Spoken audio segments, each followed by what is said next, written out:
और जैसा कि पिछले एपिसोड में हमने देखा था, लिंगडोंग फाइनली केओस मास्टर से मिलता है। हालांकि वो अपने कल्टीवेशन मोड में थे, पर उनके पावर को फील करके वो हैरान था। मतलब वो एक डीप स्लीप में थे। अब ये बाहर निकल रहा था। अब आगे, और भाइयों 1 घंटे का वीडियो पॉसिबल ही नहीं है भाई। गले का हालत खुद आप सोच के देखना, 1 घंटे बोल के कभी ट्राई करना। खैर आगे बढ़ते हैं। इधर 1 महीने से ज्यादा का समय हो चुका था। गुशाओ वगैरह थोड़े परेशान थे कि लिंगडोंग अभी तक बाहर क्यों नहीं आया। मैंकी की जो सुंदर आंखें थी वो थोड़ी टेंशन में दिख रही थी, कहीं लिंगडोंग को कुछ हो तो नहीं गया।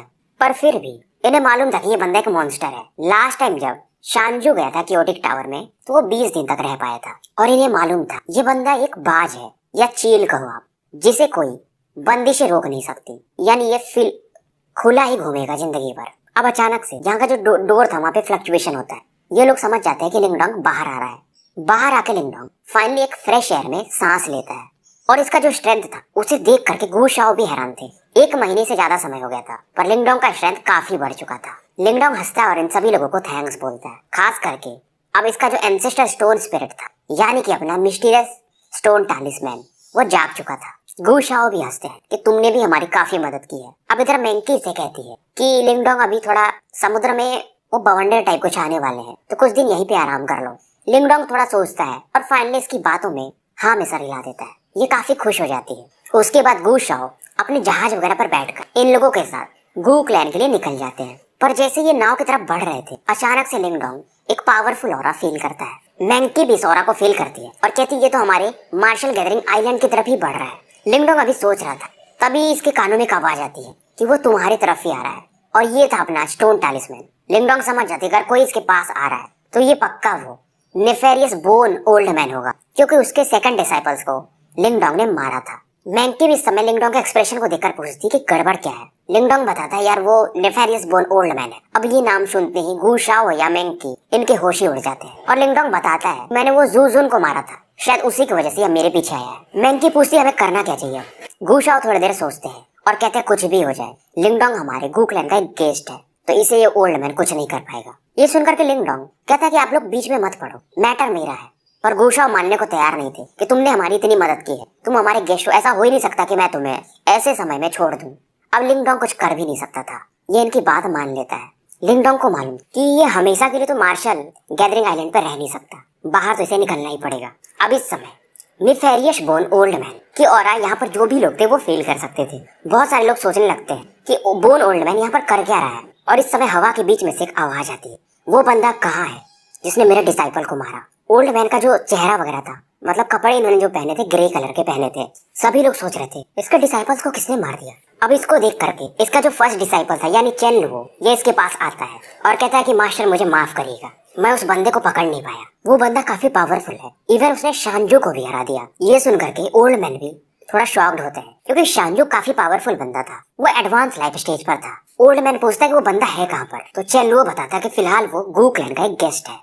ये सुनते ही ओल्ड मैन कहता है गुशाओ मैं तुम्हारा दुश्मन नहीं बनना चाहता हूँ, तुम्हारे गू क्लैन का, तो जल्दी से उस बंदे को मेरे सामने पेश करो। ये सुनते ही गुशाओ, इनका चेहरा थोड़ा बदलता तो है, पर ये कहते हैं कि लिंगडोंग हमारा गेस्ट है तो तुम इसे टच नहीं कर सकते। ये सुन करके ओल्ड मैन कहता है मतलब तुम मेरे दुश्मन बनना पसंद करोगे। लिंगडोंग भी अब इस नेफेरियस बोन ओल्ड मैन को देख रहा था। ओल्ड मैन की नजर भी इस पर जाती है, तो तुम वही हो।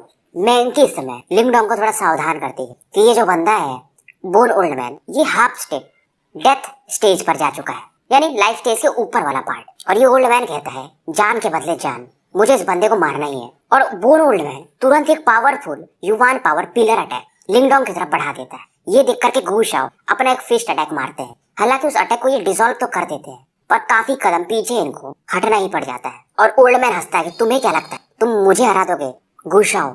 और ये कहता है माना कि तुम्हारा जो गू क्लैन का लीडर है गुलिन, उसका नाम लेके भी तुम मुझे डरा नहीं सकते हो फिलहाल, सॉरी गुफैन। ये सुनकर के गुशाओ कहता है ऐसा मेरा कोई इंटेंशन नहीं है, ये बंदा हमारा गेस्ट है और मार्शल गैदरिंग का चैंपियन, अगर तुम इसे मारोगे हमारे सामने तो हमारे गू क्लैन की क्या इज्जत रह जाएगी। और अगर यहाँ से ये तभी ये बीच में चैन लुओ बोलता है कि मतलब अगर लिंगडोंग यहाँ से बाहर निकल जाए तो आप लोग का गेस्ट नहीं कहा जाएगा। पर नेफेरियस बोन ओल्ड मैन कहते हैं पर अगर इस बंदे को मैं मारूंगा भी नहीं तो इसे अपना कल्टीवेशन डिस्ट्रॉय करना पड़ेगा। लिंगडोंग कहता है ऐसा तो मेरा बिल्कुल भी इरादा नहीं है, अगर आपका इरादा है तो खुद को ही डिस्ट्रॉय कर लो। ये सुनकर के ओल्ड मैन कहता है क्या ही तीखी जबान है इस बच्चे की। लिंगडोंग की आंखों में भी इस समय किलिंग इंटेंट था कि अगर तुम मुझे मारोगे तो मैं भी तुम्हें जिंदा तो नहीं छोड़ूंगा। बोन ओल्ड मैन तुरंत ही एक ग्रेइश लाइट अचानक से लिंगडोंग के बॉडी में काफी तेज गति से लॉन्च कर देता है और उसके बाद यहाँ से जाने लगता है। कहता है कि यहाँ तक तो ठीक है, पर बाहर निकलोगे तो मैं तुम्हें छोड़ूंगा नहीं। और ये कहता है मैं इसी जगह पर कुछ समय तक तुम्हारा वेट तो करूंगा ही।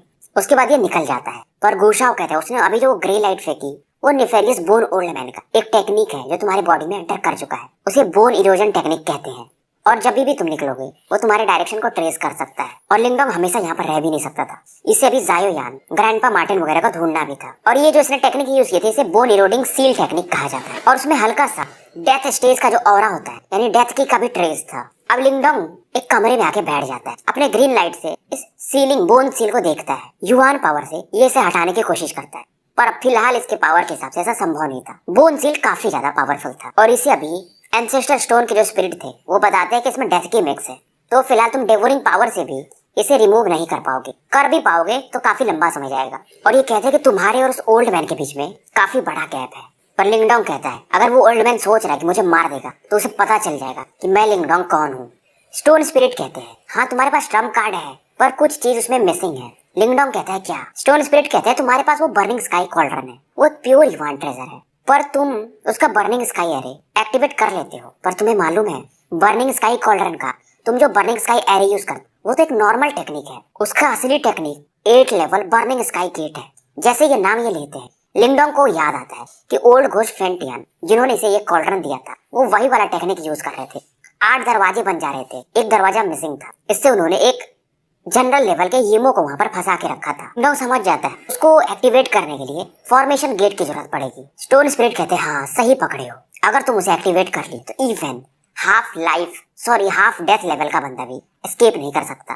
करेगा भी तो वो अच्छा खासा इंजर्ड होकर ही जाएगा। अब लिंगडोंग पूछते तो उसमें क्या चीज मिसिंग है, तो एंसेस्टर स्टोन कहते हैं तुम्हें उसे एक्टिवेट करने के लिए 8 एक्टिव वोल्केनोस की जरूरत पड़ेगी, यानी वोल्केनो फायर। अब जब लिंगडोंग नाम सुनता है वोल्केनो फ्लेम इसेंस स्टोन्स, तो ये कहता है ये तो काफी कीमती और रेयर चीज है, मतलब ज्वालामुखी का इसेंस लेवल का एनर्जी। लिंगडोंग पूछता कोई दूसरा तरीका इस 8 गेट को एक्टिवेट करने का?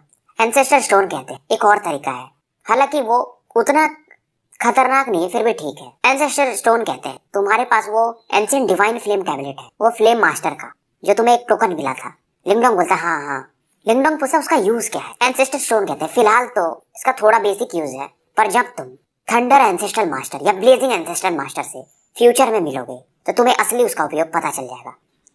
ब्लेजिंग एंसेस्ट्रल सिंबल के मास्टर को मूलुओ कहा जाता है और कियोटिक डेमन सी के वो टॉप लेवल के बंदे हैं, उन्हें ओवरलॉर्ड भी कहा जाता है। ये बोलते हैं एंसेस्टर स्टोन फिलहाल उन बारे में मत सोचो, मेरी बात सुनो, हम उस नेफेरियस बोन ओल्ड मैन के लिए एक ट्रैप बनाएंगे। इस समय एंसेस्टर स्टोन भी काफी एक्साइटेड था। लिंगडोंग समझ जाता है कि एंसेस्टर स्टोन बहुत लंबे समय तक सोया हुआ था, अब इसे थोड़ा मजे वगैरह करने हैं, पर ये लिंगडोंग के लिए अच्छा था। अब इधर अगले दिन की सुबह होती, लिंगडोंग मैंकी से बोलता है मुझे अब निकलना है। मैंकी समझाती है पर वो नेफेरियस बोन ओल्ड मैन तुम्हारा वेट कर रहा है बाहर में। लिंगडोंग इसे समझाता है कि मैं कभी तक यहाँ पर रुकूंगा, एक न एक दिन तो मुझे जाना ही है और रुकना कोई समस्या का समाधान नहीं है। मेरे पास एक तरीका है उस बोन ओल्ड मैन से डील करने का। और ये स्माइल करता है। मैंकी से घूर रही थी। थोड़े समय तक ये सीन चलता है और ये बोलती फिर क्योंकि तुम अपना दिमाग बना ही चुके हो तो मैं तुम्हें कहाँ ही रोक पाऊंगी, और कभी भी लगे तो तुम हमारे गू क्लैन वापस आ सकते हो। लिंगडोंग थैंक्स बोलता है। अब जब ये यहाँ से निकल रहा था तो ये बताती है कि तुम्हें वो जो डेमन सी का एक्चुअल मैप चाहिए, मतलब जो हिडन एरिया वाले, तो स्काई मर्चेंट रीजन है एक जगह, वहाँ पर ऑक्शन वगैरह होता है, तो तुम्हें वहाँ पर एक्चुअल मैप मिल जाएगा। लिंगडोंग इसे फिर से थैंक यू बोलता है। मैंकी इसकी बात सुनती है और हंस के कहती है मुझे मालूम है आज नहीं तो कल तुम काफी पावरफुल बन जाओगे, तो हमारे लिए भी अच्छा है। लिंगडोंग कहता है कुछ भी हो जाए, अगर कभी भी आपको जरूरत लगे तो मैं जरूर आप लोगों की हेल्प करूंगा, और टेक केयर बोल के ये निकल जाता है। और मन ही मन सोच रहा था, एक डायरेक्शन में बढ़ रहा था कि ओल्ड घोस्ट तुम मुझे मारना चाहते हो, इस बार तो मैं तुम्हें मजा चखाऊंगा ही। गू शाओ इस समय चिंतित थे कि लिंगडोंग कैसे एक बोन ओल्ड मैन को मार पाएगा जो कि इससे कहीं ज्यादा पावरफुल है। अब इधर एक माउंटेन के पीछे जो ओल्ड मैन और चेनलुओ बैठे हुए थे, चेनलुओ स्माइल करता है और कहता है कि मास्टर वो बंदा निकल चुका है। बोन ओल्ड मैन कहते हैं मुझे पता है, और ये चेनलुओ से कहते हैं यहीं पे रुको, मैं उसे मार के आता हूँ। अब यहाँ पर वेक लेने के भी एक एल्डर थे, वो भी काफी खुश थे। बोन ओल्ड मैन भी लिंगडोंग जिस डायरेक्शन में गया था उधर काफी तेजी से बढ़ जाते हैं। लिंगडोंग इस समय अपने ग्रीन ड्रैगन विंग से काफी तेजी से दूर निकल चुका था और यहाँ पर स्टोन स्पिरिट से पूछता है जो तुमने बोला था सब तैयार हो चुका है? स्टोन स्पिरिट भी इसमें काफी एक्साइटेड था और कहता है हाँ। इस दौरान लिंगडोंग इससे पूछ ही लेता है कि एंसेस्टर स्टोन क्या तुम्हारा कोई नाम है? एंसेस्टर स्टोन जब ये सुनता है तो थोड़ा इमोशनल हो जाता है। ख्यालों में खोने के बाद ये बोलता है कि मेरा नाम, मतलब मेरे जो सिंबल मास्टर थे मुझे यान कहते थे।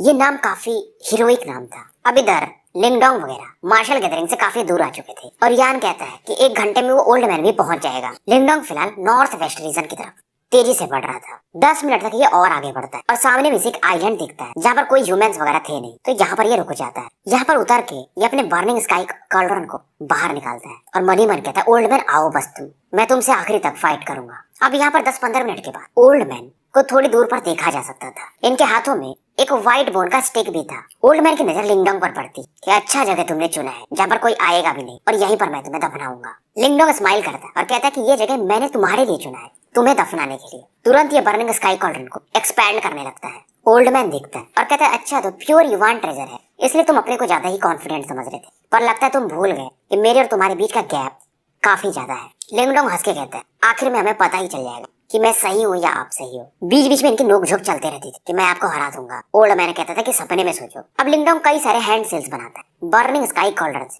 कुछ लाइट्स बाहर निकलती हैं। कॉल्ड्रन का मुंह भी अब हिलता है और ओल्ड मैन की तरफ हो जाता है। उसमें से एक सक्शन फोर्स निकलता है और ओल्ड मैन को एब्जॉर्ब करने लगता है। ओल्ड मैन कहता है, तुम मुझे इस कॉल्ड्रन में ट्रैप करना चाहते हो। ओल्ड मैन को बिल्कुल भी डर नहीं था। ओल्ड मैन जब इस कॉल्ड्रन के सक्शन फोर्स से फाइट कर रहा था तभी लिंगडोंग अपना वो जो डेमन कॉप्स था उसे बाहर निकालता है और ओल्ड मैन की तरफ भेज देता है। ओल्ड मैन कहता है, तुम्हारे पास एक वीक पपेट है। और लिंगडोंग तैयार। ये सीधा क्या करता है, इसका ये जो पपेट था उसे एक्सप्लोड करवा देता है। अब क्योंकि कॉर्प्स का भी पावर काफी था, ये प्रोफाउंड लाइफ स्टेज के आसपास ही था, तो उसके फोर्स के कारण नेफेरियस बोन ओल्ड मैन उसके ऑरा को डिप्लॉय करने में, डिसॉल्व करने में लग जाते हैं और इस दौरान स्काई कॉल्ड्रन इन्हें अंदर खींच लेता है। लिंगडोंग भी इस समय स्काई कॉल्ड्रन में प्रवेश कर जाता है। ओल्ड मैन कहते हैं, तुम्हें लगता है तुम मुझे यहाँ पर ट्रैप कर पाओगे? ये एक कदम आगे बढ़ाते हैं और अचानक से गायब होकर के लिंगडोंग के सामने प्रकट होते हैं और एक पावरफुल पाम विंड अटैक लिंगडोंग की तरफ बढ़ा देते हैं। अब क्योंकि लिंगडोंग बर्निंग स्काई कॉल्ड्रन में था तो इसकी ऑरा वैसे भी अच्छे से प्रोटेक्टेड थी। स्काई कॉल्ड्रन से एक लाइट अपने आप निकलती और ओल्ड मैन के इस अटैक से टकरा जाती है। लिंगडोंग बस यहाँ पर थोड़ा समय डिले कर रहा था, पर फिर भी क्योंकि ओल्ड मैन पावरफुल तो ये इस अटैक को डिसॉल्व करके लिंगडोंग की तरफ बढ़ने लगते हैं। लिंगडोंग तुरंत ही अपना युवान ट्री निकालता है और इन पर चारों तरफ से अटैक करने लगता है। ओल्ड मैन इतने पावरफुल थे कि लिंगडोंग के हाथों से ये पेड़ भी छूट जाता है, पर लिंगडोंग इस मौके का फायदा उठाकर थोड़ा दूर हट जाता है। ये इनसे डायरेक्टली फाइट करना भी नहीं चाहता था, पर ओल्ड मैन कहते हैं, स्पीड के मामले में तुम मुझे टक्कर दोगे। इनके बॉडी से एक ग्रे कलर का वेपर निकलता है। वेपर काफी तेजी से लिंगडोंग की तरफ बढ़ता है और इसे एक घोस्ट क्लॉ के रूप में बदल लेते हैं। ओल्ड मैन का पावर काफी खतरनाक था। इनके ये हाथ लिंगडोंग की तरफ बढ़ रहे थे। लिंगडोंग भी थोड़ा सीरियस होता और ग्रीन ड्रैगन का हेवनली सीड से यूज करता है। इसके बॉडीज पर 10 ड्रैगन टैटूज बनते हैं और इन टैटूज को ये फिस्ट में कन्वर्ट करके उस अटैक की तरफ भेज देता है। पर फिर भी इन दोनों अटैक के कोलिजन से लिंगडोंग काफी पीछे फेंक दिया जाता है। ओल्ड मैन भी हैरान था, मतलब तुमने मेरे क्लॉ अटैक को ब्लॉक कर दिया, तुम्हें मरना ही पड़ेगा। ये बंदा सच में काफी पावरफुल है। इनका ये जो अटैक था इवन एडवांस लेवल के लाइफ स्टेज बंदे को भी इंजर्ड या मार सकता था। ये बंदा बहुत बड़ा खतरा था, अब ये समझ चुके थे। ये फिर से लिंगडोंग की तरफ बढ़ते हैं। लिंगडोंग कहते हैं, ओल्ड मैन अब मैं तुम्हें स्काई कॉल्ड्रन का असली पावर दिखाता हूँ। कॉल्ड्रन का जो बर्निंग स्काई चेन्स था अब लिंगडोंग उसे यूज करता है। कॉल्ड्रन में से कई सारे चेन्स निकलते हैं और ओल्ड मैन की तरफ बढ़ने लगते हैं। ओल्ड मैन अपने क्लॉ से 8-10 चेन तो तोड़ देते हैं और कई सारे चेन्स थे और लगातार एक के बाद एक चेन ये तोड़ते जा रहे थे। ओल्ड मैन हंसता है, कहता है, इस चेन से तुम मुझे ट्रैप करोगे और इस पावर से अपने। और लिंगडोंग इनके बातों को इग्नोर मारता है और फिर से कुछ 10-12 चेन कॉल्ड्रन में से बाहर निकलते हैं और ये ओल्ड मैन के पैर और हाथ को पकड़ लेते हैं। अचानक से ओल्ड मैन इन चेन को ब्रेक करने की कोशिश करता है, पर पहले बार में ये नाकामयाब था। इसे समझ में नहीं आता है। इस चेन का कलर थोड़ा अलग था, ये ब्लैक कलर के थे। लिंगडोंग हंसता है, कहता है, ओल्ड मैन तुम थोड़े केयरलेस थे, क्योंकि इस बार जो लिंगडोंग ने ये चेन भेजे थे इसमें इसने अपना डेवोरिंग पावर यूज किया था।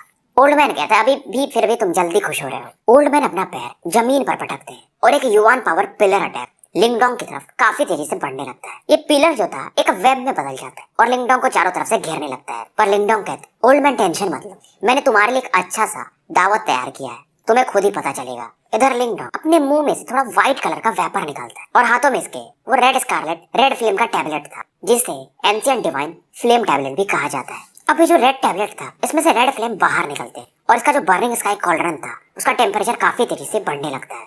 ओल्ड मैन जब इसे देखते हैं तो इनका भी चेहरा थोड़ा अगली होने लगता है और लिंगडोंग अपना इसेंस ब्लड बेस बार यूज कर रहा था इस फ्लेम टैबलेट में। युवान पावर भी ये यूज कर रहा था, पर इस बार ये जो पावर यूज कर रहा है इससे इसकी बॉडी थोड़ी वीक होने लगती है। धीरे धीरे ये जो फ्लेम निकल रहा था इसका कलर काफी ब्लड जैसा होते जा रहा था और इससे ये एक एरो बनाता है, फ्लेम एरो। इसे कहा जाता है यूनिवर्स इंसिरेटिंग फ्लेम एरो, जो कि लिंगडोंग के ब्लडी फ्लेम से मिल करके बना था। बून ओल्ड मैन हैरान थे क्योंकि जो एरो का पावर था काफी खतरनाक था। हालांकि वो जो चेन का डिफेंस था इन्होंने अपने वो पिलर अटैक से तोड़ दिया था। अब लिंग डोंग इस एरो को चला देता है। ब्लड रेड फ्लेम एरो काफी तेजी से स्पेस को चीरते हुए ओल्ड मैन की तरफ बढ़ता है। ओल्ड मैन अपनी युवान पावर को फुल पावर पर रिलीज करते हैं। यहाँ से अब ये भागने को देखते हैं पर शायद थोड़ा लेट हो चुका था। अब लिंग डोंग एक ही चीज सोच रहा था, अगर ये एरो मिस हो गया ये ओल्ड मैन इसे छोड़ेगा नहीं, क्योंकि लिंग डोंग की पावर भी अब ज्यादा बची नहीं थी। लिंग डोंग इसमें अपने मेंटल एनर्जी को यूज करता है और वो जो टेक्निक इसे यिंग जुआनजी ने दिया था उसको एक्टिवेट करता है और जैसे एक मेंटल फ्लक्चुएशन निकलता है ओल्ड मैन की बॉडी एक ही जगह पर जाकर के फ्रीज हो जाती है। हालांकि समय थोड़े समय के लिए रहता है पर ये काफी था। अब ये एरो बून ओल्ड मैन से आके टकराती है। इस समय मानो पूरा स्पेस ही ट्रैम्पल कर रहा था। लिंग डोंग का भी चेहरा इस समय उतर चुका था। काफी ज्यादा एनर्जी इस बार इसकी यूज हो गई थी। इसको मालूम था अगर इसके पास एंशिएंट डिवाइन फ्लेम टैबलेट नहीं होता तो ओल्ड मैन के हाथों ये मारा जाता। अब ये सोच रहा था क्या ये ओल्ड मैन मर चुका होगा, पर यान बोलते हैं इस समय कि नहीं अभी भी वो जिंदा है।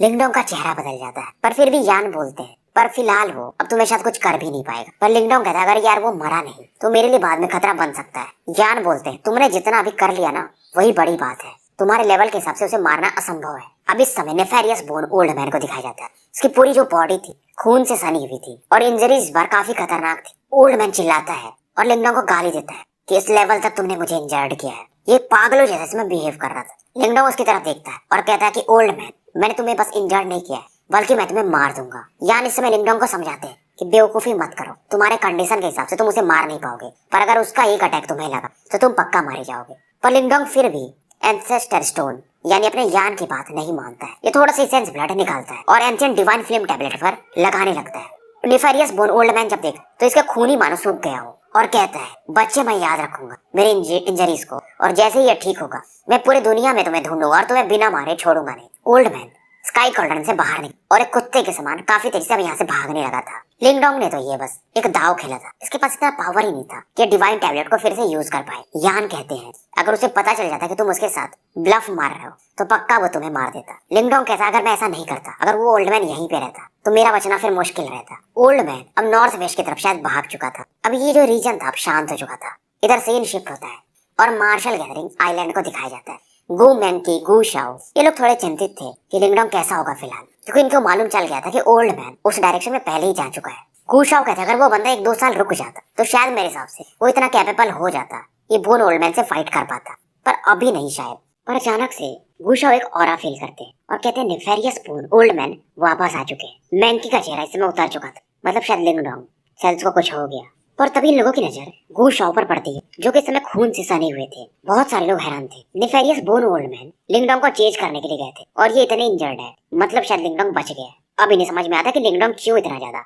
कॉन्फिडेंट था यहाँ से निकलने के लिए, क्योंकि उसके पास जरूर कोई ट्रम्प कार्ड था। ओल्ड मैन का मतलब हाथ पैर लिंग डोंग ने काट दिए थे उस एरो से। ये लोग कहते हैं शायद हमने उस बंदे को शुरुआत से लेकर अंत तक अंडर एस्टिमेट कर दिया था। अब इस समय सीन शिफ्ट होता है और एक स्मॉल आइलैंड को दिखाया जाता है। ये लिंग डोंग था। 10 दिन पहले इसकी फाइट हुई थी नेफेरियस बोन ओल्ड मैन से और ये भी इंजर्ड था, पर अब ये भी रिकवर कर चुका था। और इसने जैसा ओल्ड मैन को इंजर्ड किया था उन्हें ठीक होने में शायद कई दिन लगने वाले थे। हालांकि वो ओल्ड मैन अपने बॉडी को रीग्रो कर सकता है, पर उसमें बहुत समय जाने वाला था। अब लिंग डोंग का एक ही मकसद था कि मुझे जल्दी से वो वोल्केनो फ्लेम इसेंस स्टोन ढूंढना पड़ेगा। तो ये स्काई मर्चेंट रीजन जाने का डिसाइड करता है। स्काई मर्चेंट रीजन में सबसे पावरफुल जो जगह थी वो था स्काई मर्चेंट कोर्ट। वहाँ पर बहुत सारे पावरफुल लोग आते जाते रहते थे और वहाँ पर जो ऑक्शन होने वाला वहाँ पर लिंग डोंग जाने वाला था। और उस समय ये सोच रहा था कि मैं ग्रैंडपा मार्टिन और जायो यान इनके बारे में कुछ इन्फॉर्मेशन गैदर करने की कोशिश करूंगा, और इसे मैप भी तो चाहिए था और जल्दी से इसे दूसरा एंसेस्ट्रल सिंबल ढूंढकर ग्रेट डेजोलेशन टैबलेट को बचाने भी जाना था, क्योंकि इन्होंने इससे वादा किया था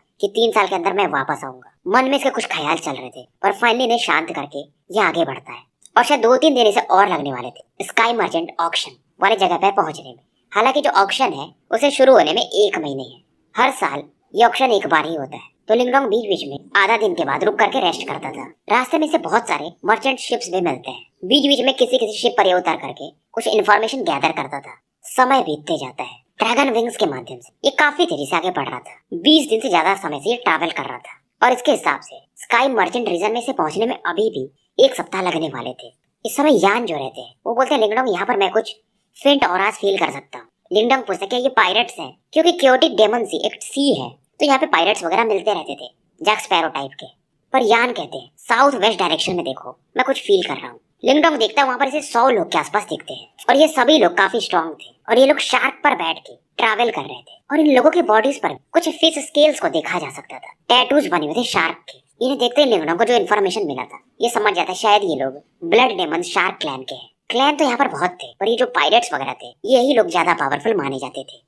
ये सोचने लगता है ये लोग यहाँ पर कर क्या रहे हैं। अब उन लोगों में से भी कुछ लोगों ने लिंगडोंग को डिस्कवर कर लिया था। उनमें से एक लिंगडोंग के पास आके कहता है कि हम लोग अपना एक मिशन कर रहे हैं तो जल्दी से यहाँ से निकल जाओ। दूर में लिंगडोंग देखता है एक बंदा था जिसके हाथों में एक ट्राइडेंट था और उसका लेवल भी एडवांस लाइफ स्टेज पर था और इसके साथ जो लोग थे उसमें से 10-12 लोग भी इनिशियल लाइफ स्टेज पर थे। उनका लाइन अप काफी पावरफुल था पर लिंगडोंग में से ज्यादा कोई फर्क पड़ नहीं रहा था।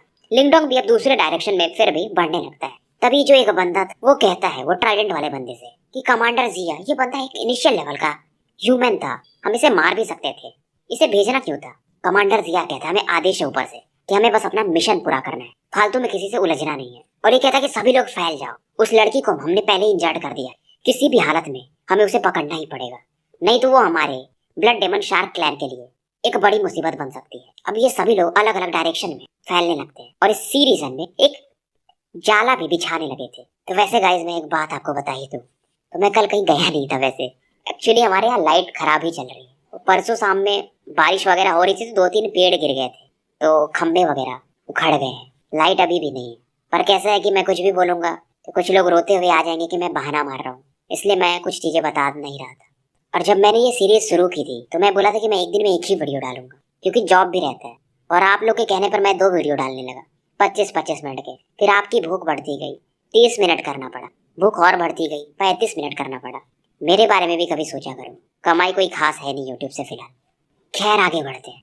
तो इधर लिंगडोंग दूसरे डायरेक्शन में आने के बाद आग वगैरह जला करके मस्त मीट वगैरह बना के खाने लगा था। पर ये समय सोच रहा ये ब्लड डेमन शार्क वाले कुछ तो ढूंढ रहे थे। तो ये सोचता मुझे क्या करना है, मैं अपना आगे बढ़ता हूँ क्योंकि इसे स्काई मर्चेंट रीजन जल्दी से जल्दी पहुंचना था। अभी अपने मन को शांत कर। तभी अचानक से एक डायरेक्शन में कोई तो फील करता किसी को और कहता है कौन है वहां पर। फिर इसकी नजर जाती एक छोटी लड़की पर जो कि ग्रीन कलर के कपड़े पहन के थी और एक पेड़ के पास खड़ी थी और बड़ी बड़ी अपनी आंखों से उस मछली को घूर रही थी जो लिंगडोंग ने भी पकाया था। लड़की एकदम गुड़िया के जैसी लग रही थी पर इस लड़की का जो अपीयरेंस था यानी ये जैसा दिख रही थी थोड़ा स्ट्रेंज था और ये यहाँ पर शायद पहले से थी और लिंगडोंग इसे सेंस भी नहीं कर पाया था। अब इस मछली को देख करके इसके लार टपक रहे थे। लिंगडोंग स्माइल करता है और इसे ये देता है कि खाना चाहती हो। कहता है कि तुम ऐसा मत सोचना कि मैंने इसमें जहर मिलाया। ये लड़की कहती है मुझे मालूम है आपने नहीं मिलाया और मुझे जहर से डर भी नहीं लगता और आप मिला भी नहीं सकते। लिंगडोंग को समझ में नहीं आता है। ये लड़की थोड़ी मिस्टीरियस लग रही थी। हालांकि इस लड़की की बॉडीज पर कुछ इंजरीज थे। ये बताती ये वही लोग थे जो इस पर अटैक कर रहे थे, ब्लड डेमन शार्क क्लैन वाले। ये लड़की 10-20 मछली खा जाती है और लिंगडोंग को थैंक्स बोलती है। अब लिंगडोंग इससे पूछता है तो तुम्हारा नाम क्या है। ये बताती है इसका नाम मू लिंग शान है। अब ये पूछती है आपका क्या नाम है बिग ब्रदर। लिंगडोंग अपना नाम बताता है। कहती है आपका नाम काफी साधारण है और ये स्माइल करती है। फिर ये बोलती है कि ये मछली की वजह से मैं अट्रैक्ट नहीं हुई, मैं तो आपको जब से देखी तब से आपको फॉलो कर रही हूँ। लिंगडोंग पूछता है कब से। ये बोलती है जब आप उन बंदों से मिले थे जो आपको ब्लड डेमन शार्क वाले बोले कि यहाँ से निकल जाओ। लिंगडोंग हैरान हो जाता है कि ये बंदी उसको उस टाइम से फॉलो कर रही है और इसको पता भी नहीं चला। लिंगडोंग डर जाता है थोड़ा सा, पूछता है कि तुम मुझे फॉलो क्यों कर रही हो। लड़की बोलती है मुझे भी नहीं पता, बस मेरा मन की है। अंदर से एक आवाज आ रही थी पर मुझे लग रहा था कि मुझे आप नुकसान नहीं पहुंचाओगे इसलिए। लिंगडोंग एक और ज्यादा वियर्ड फील होता है। अब ये लिंगडोंग से कहती है कि मैं काफी इंजर्ड हूँ, मुझे रेस्ट करना है। इतना बोलने के बाद लिंगडोंग जब तक कि कुछ बोल पाता ये लड़की तुरंत एक चट्टान पे जाके सो जाती है और जैसे ये लड़की सोती है इसके बॉडी के आसपास एक ऑरा क्रिएट हो जाता है और इस समय यान भी बोलते हैं। ये लड़की काफी मिस्टीरियस है और ये ऑरा जैसे ही प्रकट होता है एक बैरियर टाइप, ये लड़की की जो इंजरीज थी बहुत जल्दी जल्दी हील होने लगती है। यान इस मेथड को जानते थे। ये कहते ये तो अनडाइंग ओवरफ्लोइंग हेवन मेथड है। लिंगडोंग ये नाम पहली बार सुनता है। ओल्ड मैन यान कहते हैं क्या ये लड़की इमॉर्टल सेज विल क्लैन की है, पर इसका ऑरा थोड़ा मुझे अलग लग रहा है। अब ये जो भी इमॉर्टल सेज क्लैन का नाम लेते हैं वो काफी पावरफुल क्लैन माना जाता है। इवन यान भी इस लड़की की ऑरा को पूरी तरह से फील नहीं कर पा रहे थे। लिंगडोंग कहता है कहीं ये लड़की मेरे लिए खतरा तो नहीं है।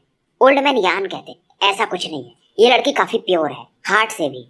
मू लिंग शान इस समय गहरी नींद में जा चुकी थी। लिंगडोंग भी अब अपने कल्टीवेशन स्टेट में एंटर कर जाता है। रात आराम से कट जाती है। अगले दिन की सुबह होती है और लिंगशान जागती है और लिंगडोंग हंस के कहता है तो सो ली तुम।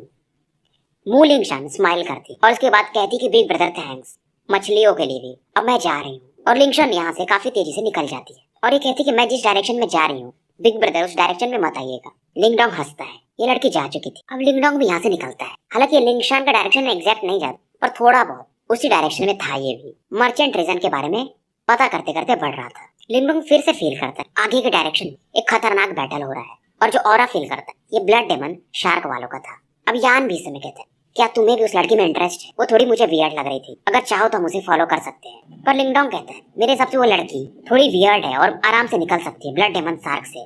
और ब्लड डेमन शार्क क्लैन कोई नॉर्मल क्लैन नहीं है, वो और भी ज्यादा खतरनाक, even nefarious bone old man से भी। और ये लिंगशान से तो बस एक ही बार मिला था, वो भी गलती से। फिर ये कहता ठीक है चल के देख ही लेते हैं, दूर से देखूंगा, अगर वो ट्रबल में रहेगी तो उसका हेल्प कर दूंगा। इसे भी नहीं समझ में आता इस लड़की का हेल्प क्यों कर रहा है, पर इसके मन में एक भावना आती है, शायद इसे कुछ गड़बड़ लग रहा था। मगर इस लड़की का कनेक्शन इसके डिवोरिंग एंसेस्ट्रल सिंबल से था, शायद इसको ऐसा अंदेशा था। हालांकि ये फीलिंग थोड़ी कम ही थी, पर इसको फील हुआ था। अब इधर दूर में कई सारे ब्लड शार्क वाले लोग बीच में एक लड़की को घेर के खड़े थे, और उनका वो जो बंदा था वो कहता है कि लिटिल प्रिंसेस इमॉर्टल सेज की वो कमांडर जिया बोल रहा था कि हमारे साथ चलो। मु लिंगशान कहते कि तुम्हें मेरे बारे में पता है, फिर भी तुम्हारी इतनी हिम्मत कि तुम मेरे पर अटैक किए। कमांडर जिया कहता है कि हमारा जो मिशन है काफी सिक्रेटिव है और कोई नहीं जानता इसके बारे में। लिंगशान देखती है और कहती है तुम लोग मुझे कैप्चर करना चाहते हो। कमांडर जिया कहता है मुझे मालूम है कि तुम 1000 सालों में एक जीनियस पैदा हुई हो इमॉर्टल सेज क्लैन में। तुम्हारे पास वो टेक्निक है अनडाइंग ओवरफ्लोइंग हेवन मेथड, जो कि काफी रेयर है, पर हमारे एल्डर ने तुम्हारी बॉडी पर एक सील लगाया हुआ है, तो तुम्हारी ऑरा भी सप्रेस्ड है, तो तुम हमारा ज्यादा कुछ कर भी नहीं पाओगी।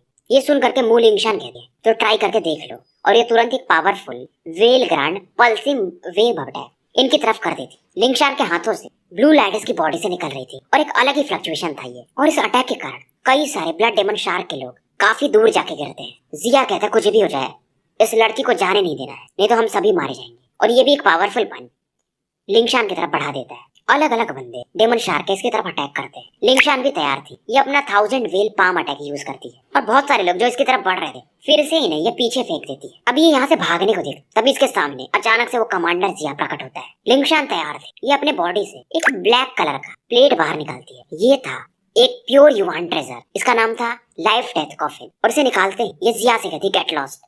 कमांडर जिया भी इस चीज को जानता था कि तुम्हें मतलब इमॉर्टल सेज वेल क्लैन वालों ने ये चीज भी दे दिया, या तुमने ये चुरा लिया। लिंगशान कहती तुम्हें इससे क्या करना है, और इस ब्लैक डोर प्लेट अटैक से ये जिया पर अटैक कर चुकी थी। पर जैसे इस अटैक को ये बढ़ा रही, इसके बॉडी पर वो जो सील किया था ब्लड डेमन शार्क क्लैन वालों ने, उसमें थोड़ा सा पेन होने लगता है इसे। और इस समय कमांडर जिया हंसता है, ये तुम्हारे पास ये लाइफ डेथ प्लेट भी है तो क्या हुआ, तुम इसे यूज भी नहीं कर पाओगे फिलहाल अपनी ऑरा को, क्योंकि तुम्हारी ऑरा को हम सप्रेस कर चुके हैं। और एक पावरफुल पंच से लिंगशान को काफी दूर फेंक देता है। लिंगशान कहती है तुम डेमन शार्क वालों को मैं एक दिन पूरा ही खत्म कर दूंगी। और जिया कहती तुम्हें पकड़ने के बाद में ये लाइफ डेथ कॉफिन चुरा लूंगा। और फिर से एक ब्लड लाइट अटैक ये लिंगशान की तरफ बढ़ा देता है। लिंगशान का चेहरा वैसे भी पीला पड़ चुका था। ये फोर्सफुली अपने लाइफ डेथ कॉफिन को एक्टिवेट करने की कोशिश करती है, पर तभी अचानक इसके सामने वो एक बड़ा सा कॉल्ड्रन प्रकट होता है और इस रेड लाइट को ब्लॉक कर देता है। और तुरंत ही ये कॉल्ड्रन लिंगशान को अपने अंदर निगल जाता है, और कॉल्ड्रन काफी तेजी से यहाँ से गायब भी हो जाता है। अब ये चीज इतना फास्ट होता है कि जिया का चेहरा ही बदल जाता है, और कहता कौन है, पर आवाज किसी की नहीं आती है। कमांडर जिया कॉल्ड्रन का डायरेक्शन देखता है और उस तरफ बढ़ने लगता है। अब इस समय समुद्र